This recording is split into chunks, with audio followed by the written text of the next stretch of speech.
চুলদারি না কাটতে কাটতে দিনে দিনে একদম বন মানুষের মতো হয়ে যেতেছি। ইডিলে আমার কোনো মাথা ব্যথা না, কিন্তু আমার বাইকটার একশো কানালে অনেক মাথা ব্যথায় আছে। এই যে দেন উস্তাদের একশো এর কি করুন দশা, খালি শোয়ের সমস্যা না, গাড়ির শৈলের মধ্যে ময়লার কোনো অভাব না। কারণ আমি বিগত কয়েকদিন যাবো বাইকটারে তেল মালিশ করাম তো দূরের কথা, অনেকদিন ধরে গুসুলি করাইতাছি। এই যে দেন ময়লার কিরকম স্তর ফিরে গেছে। আর এই সমস্যাটি অনেক প্রধান কারণ হইছে আমি একই অবহেলা করে দিতে হইছে অলস। আজকে নিজের অলসতাটারে মাটির ভিত্তে হাদায়া বাইরে গেছি গাড়ির কানা চোখটা ঠিক করতা, আর লগে গোসল করে তেল মালিশ করতা। আর এই যে দেন দুই আল্লাহর বান্দা আমরা গরিবের পদ্মা সেতুর পাড়ের মধ্যে দাঁড়ায় কি যে একটা আলাপ করতেছে, দেখে মনে হইতেছে গরিবের পদ্মা সেতু পাড়ের মধ্যে দাঁড়ায়ও এরা কোটি টাকার ব্যবসা ডিল করে লইতেছে। এন্ডা এফলা আমরা এলাকার একটা বাইকের হসপিটাল, আর একটু পরে পরে ব্যাগটা দেখতেছে আর মনে মনে কইতাছি, ছি আদনান সাহেব তুই কত বড় খাচ্ছ। গ্যারেজে ঢুকে গেছিলাম একটু মুত্তা, ওমা আয়া দিয়ে আমার গাড়ির কেল্লাই নাই। ওমা গো এটা কয়টার হবো, ডাক্তারের কাছে আইছি আমি সোর সমস্যা লয়া, ডাক্তার দিয়ে আমার গাড়ির রাস্তা কেল্লাই হিলে লাইছে। আপনারা কোনি কোনি কেমনটা লাগে, এ কোন গোলামের পুত্রে আমার গাড়ির কেল্লাটা উলছো। আজকে ধরে আমি মিস্ত্রি সাহেব এদিকে বালা করে চাই আদি এরা গাড়ির কেল্লা উলছো, চোখটি ঠিক করে নিল লিগো। কেল্লা না হলে বলে চোখ কোনো ভাবে হুলন যেত না। আজ যে উস্তাদের আপনারা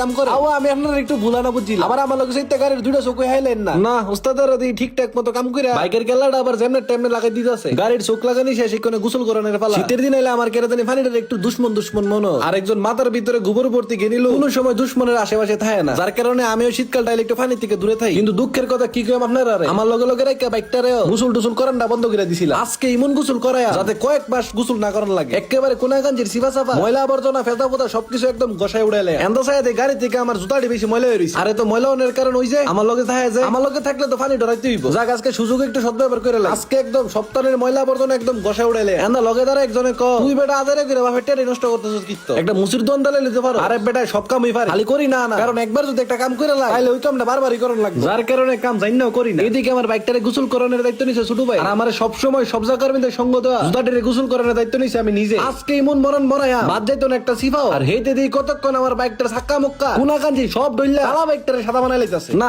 অনেক ডলাডলি করে পানি মারার পরে দেখি কালা জিনিসটা আরো চকচকে কালো হয়ে গেছে, কারণ ওই একটু কয়লা দিলে ময়লা যায় না। আমার বাইক দোয়া শেষ সোনার বাংলাদেশ ইকোন একটু চকচক করানোর লিগা বাইকের মধ্যে পলিশ মেরে লইতাছি। দে বন্ধু তোর সাইডটা একটু মেরে দে, পরে দেখবি তোর সাইডটা চকচক করতেছে। বন্ধুকে আমি বাগালি একটু দিয়ে আমার কোনো রকম সন্তুষ্ট করতেছি না, তোর যদি এত জিতো মন চায় তাহলে পুরোটা ডিব্বা দিলা দূরও বেড়া ধরলে ফার্মিতে মেরে এটা নষ্ট করা, তারপরে ধরে দিতাম না, কারণ পরে তুই পলিশ মেরে কোন জায়গা চকচক করবি এটা একমাত্র তুই জানো। কুদুরা পরে দিয়ে ছোট ভাই লোহানে আইসে এদের এক্সস্টটা তুলিয়া মানে হে কি রাইডার হইলে একটা বাইকের থেকে রানিং এ এক্সস্ট হইলা জায়গা ইসিরে এই বাইকটা যদি একবার কথা কইতে পারতো তাহলে 100% নিফলা মাইন্ডি বাইক নির্যাতনের আসামি হইয়া সারা জীবন জেলের ভাত খাইলে হইলে। হেন্দা আমার বন্ধু নয়নের কথা তো বাদ দিলা, এদের বাইকের চাক্কারি দেখলে আমার নাবিটা মুরসা মারে, দেখেন না রাস্তার ঘষা খাইতে খাইতে এর টায়ারের সুতাটি সঙ্গে বাইরে গেছে। দেখো আমার শরীরের মধ্যে অনেকটি বাস থাকলেও আমার মনটা কিন্তু একবারে সুজা, যার কারণে ইচ্ছা করে আমার গাড়ি টায়ারটি ক্ষয় করে বানাই রাখছি সুজা। আপাতত আমার কাম শেষ, দেন না গাড়িটা কেমন চকচক করতেছে, এখন বিকাল একটু পরে হয়ে যাবো।